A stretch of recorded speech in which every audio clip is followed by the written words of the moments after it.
ቆይ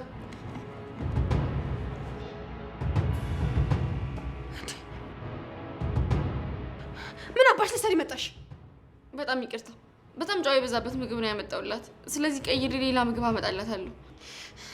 ቆይ ይሄ ደግሞ ምን ማለት ነው እንዴ? ሻሎም አንቺ እኮ ጨው አብዝተሽ አታውቂም። የሚጣፍጥ ምግብ ነው አንቺው። አይ አይሆንም። ቆይ ምን አባሽ እያደረግሽ ነው? ምግቡን ልትወስጫት አንቺ። ምግቡን ልጅቷ ታውራበት ኪዩቢ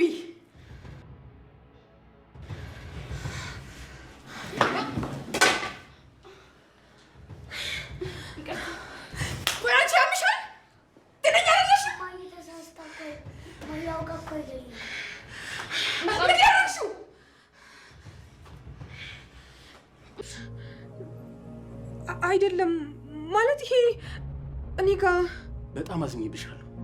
በጣም ነው ያዘንኩብሽ። እንዴት እርግጠኛ ባልሆንሽው ነገር ትናገሪያታለሽ እንደዛ? እንዴ አዶኒ ምሪን ነው። ይሄ ቦርሳዬ ውስጥ ነበረ። አትዋሽኝ። ልስጭ ብላ ስታይ ነበር። እኔ ደግሞ ስለተጠራጠርኳት መድኃኒቱን ይዤ ፋርማሲ ሄድኩኝ። ፋርማሲ ሲሄድ እውነትም መድኃኒቱ ተቀይሮ ነበር። ኪያ የቤዛንና የማዛን ጉድ ዘረገፈችው። አዶኒ ነገሩን ለማብረድ ብዬ ነው እንጂ የልጄ መጥፋት እንዲሁ በቀላሉ ችላ ብዬ የማልፈው እንኳን ተገኘች ሌላው ትርፍ ነው ብዬ በዝምታ የማልፈው ጉዳይ አይደለም። ቤዛ ምን እየተካሄደ ነው በህይወቴ ላይ እያለ በጣም ተጨንቋል አዶኒ። የአዶኒ ጓደኛ ከእጅ ላይ የሆነ ነገር እያመለጠኝ እንዳለ ይሰማኛል ሲል ለጓደኛው ነግሮታል። ኪያ አሁንም ማዛ ወንዙን ተሻግረሽ ወይም አስፓልቱን ተሻግረሽ አሸንጉሊትን ታሸገኛለሽ ያለቻት መኪና ገጭቷት ህይወቷ እንዲያልፍ የቤቱ ወራሽ ቤዛ ያረገዘችው ልጅ ብቻ እንዲሆን ነው ፍላጎታቸው። አሁን ግን ኪያን መግደል አልቻልንም። ኪያን ማጥፋት አልቻልንም። ማጥፋት የምንችለው ሻሎምን መጀመሪያ አጥፍተን ቀጥለን ኪያን እናጥፋታለን።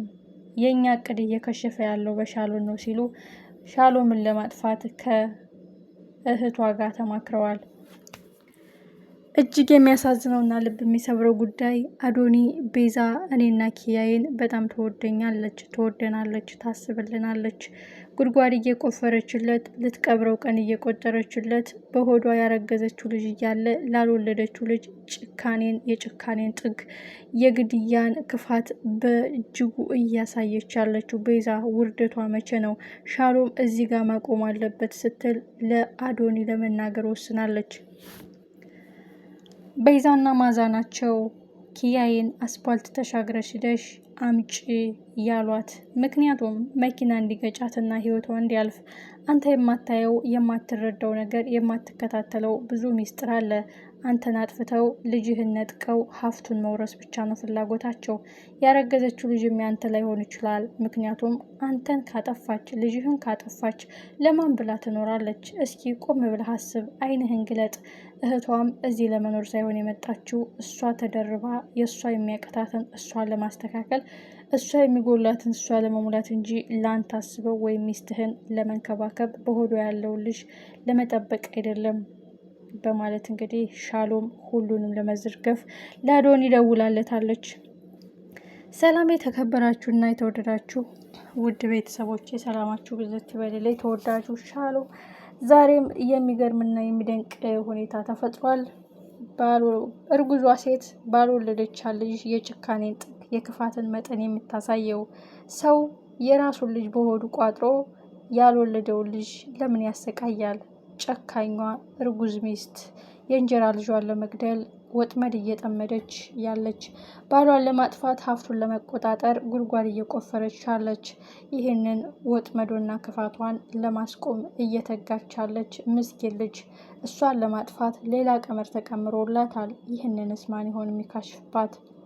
ማዛ አንቺ ነሽ እሷን ከቤት እንድትወጪ ያረግሻት በማለት እንግዲህ ቤዛ የገዛ እህቷን ለይምሰል በጥፊ መታታለች። በጥፊ መመታቷ ደግሞ ለእሷ ውርደት ነው። ለሁላችንም ጥቅም ብዬ ባረኩት፣ አንቺ ግን አዋረድሽኝ። ለማስመሰል ሳይሆን እኔ መዋረዴን የሚታወቀኝ። ቤዛ ጠብቂ፣ ብድርሽን መልስልሻለሁ እያለች ለጊዜ ያሰበችላት ቢመስልም ለቤዛም የገዛ እህቷ ጉድጓድ እየቆፈረችላት ነው። የአዶኒ ገንዘብና ንብረት በቤዛ እጅ እስከሚገባ ነው እንጂ ቤዛንም በሆነ በሰራችውና ባደረገችው ነገር አስፈራርታ እያንዳንዱ የምትናገራትንና የምትፈጽማትን ወንጀልና ክፋት ሪከርድ እያደረገች እየቀረጸች እያስቀመጠች ነው። እቅዳቸው ከተሳካ አዶኒን ካስወገዱ ወይም ሻሎምንና ኪያን ካስወገዱ እያስፈራራች ደግሞ ከእህቷ ላይ ለመቀማት ይህ ምን ይሉታል? ይህ ምን ይሉታል? የክፋት ብዛት፣ የጭካኔ ጥግ። አዶኒን መቼ ነው የሚገልጠው? ለጓደኛው የሆነ ነገር እየተካሄደ እንደው ይሰማኛል።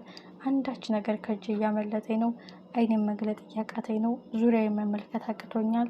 ብቻ ፈጣሪ ለመልካም ያድርግልኝ እያለ የሆነ ነገር እየተሰማው እንዳለ ቢያውቅም ግን ምንድን ነው የሚለው መረዳት አቅቶታል። እርግዝናዋን ስበብ አድርጋ ቀን በቀን እየጨቀጨቀችው ሰላሙን እያሳጣችው ያለችው ቤዛ፣ እሷ ግን እርግዝናውን አሳባ እያንዳንዱን እንቅስቃሴ ቤት ውስጥ የተረጋጋ ህይወትና ሰላማዊ ደስታ እንዳይኖር ነው ፍላጎታቸው። በዚህ ግርግር ምክንያት አንዳች ነገር አድርገው አንዲት የአይኑ ብሌን የአይኑ ማረፊያ የሆነችው ኪያዬን አጥፍተው ሻሎምን አጥፍተው ማንም ጠያቂ ማንም ተቆጣጣሪ ሳይኖራቸው የእሱን ንብረት ለመውረስ የአዶኒን ሀብት ለመውረስ እሱም በሆዷ ያለው ልጅ የኔ ነው ብሎ ሙሉ ንብረቱን ለሱ ለመውረስ ነው። አስተሳሰቡ የተደፈነ ማሰቢያው የተዘጋ ሆኖ ነው እንጂ ሰው እንዴት ነው የአይኑ ማረፊያ የመጀመሪያው የአብራኩ ክፋይ ልጅ በህይወት የሌለች ያውም ተገላ ያውም መኪና ገጭቷት ያውም ብዙ ነገር በሆነ ቅንብር ብቻ እንዴት ሞት ነው ፍላጎታቸውና ይቺ ምስኪን ልጅ ሞታ እንዴት ነው አዲስ ለሚመጣው ልጅ ደስተኛ ሆኖ የሚቀበለው? አንዳንድ ጊዜ የሆነ ነገር ለማግኘት ስንስገበገብ አስተሳሰባችን ሁሉ ይጠፋብናል እና የቤዛ አስተሳሰብ በጣም የከፋ ነው። ስለዚህ ሻሎም ትክክለኛ እርምጃን የወሰደችው እሱም ለአዶኒ ደውላ በፍጥነት እፈልግሃለሁ ሳይቃጠል በቅጠል ሳይረፍድ በጠዋት በማለት እንግዲህ ነግረዋለች። አዶንም ምንድን ነው በማለት ተጨናንቋል።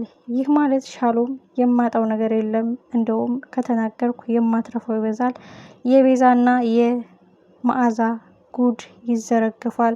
እሷ ልጅ አንድ ነገር ሁና ቢሆን መኪና ገጭቷት ህይወቷ አልፎ ቢሆን በእኔ እኮ ነው የሚያሳብቡት። ምስኪኗ ልጅስ በአጭር የምትቀረው ነገ ይህን ጉዳይ ከመድገማቸው ወይም እንድትሞት ስበብ ከመሆናቸው ወደኋላ መችሉና ሳይረፍድ መሮጥ አለብኝ፣ ሳይቃጠል በቅጠል ማድረግ አለብኝ።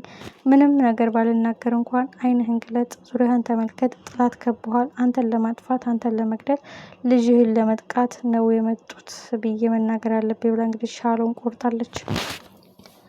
አዶኒ ደግሞ የሻሎምን የዋህነትና መልካምነት ጠንቅቆ ስለሚያውቅ ሻሎም ያላየችውን ያልተረዳችውን ያልተገነዘበችውን ነገር ከመሬት ተነስታ እንዲህ ልትለኝ አትችልም በማለት ቆም ብሎ ላስብ ይችላል።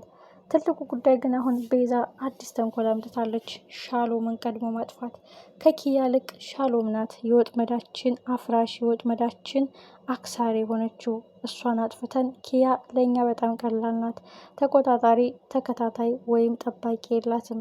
ስለዚህ የመጀመሪያ ኢላማና ግባችን ሻሎምና ማጥፋት ያለብን ብለዋል። እነሱ በጎፈሩት ጉድጓድ ራሳቸው መግባት አለባቸው። ድል ለሻሎም፣ ድል ለአዶኒ። ቤዛና መዓዛ የውርደታቸው ቀን ይቅረብ። ያ ውሸታቸው ተጋልጦ ጭንብላቸው ተገልጾ ማንነታቸው ይገለጽ። እንበላለን ብለው መበላት አለባቸው። እናዋርዳለን እንገላለን ብለው አንገታቸውን ደፍተው እጅና እግራቸው ተጠርንፎ ወደ መቀመቅ ወደ እስር ቤት መወርወር አለባቸው። በሆዷ የራሷ ልጅ ይዛ ላልወለደች ልጅ የጭካኔን ጥግ የክፋትን መጠን የምታሳየው ጨካኟ እርጉዟ የእንጀራ እናት መጨረሻዋ ምን ይሆን? አጓጊና ልብ አንጠልጣይ። ሁላችንም ቀጣይ ክፍል በጉጉት እንጠብቀዋለን።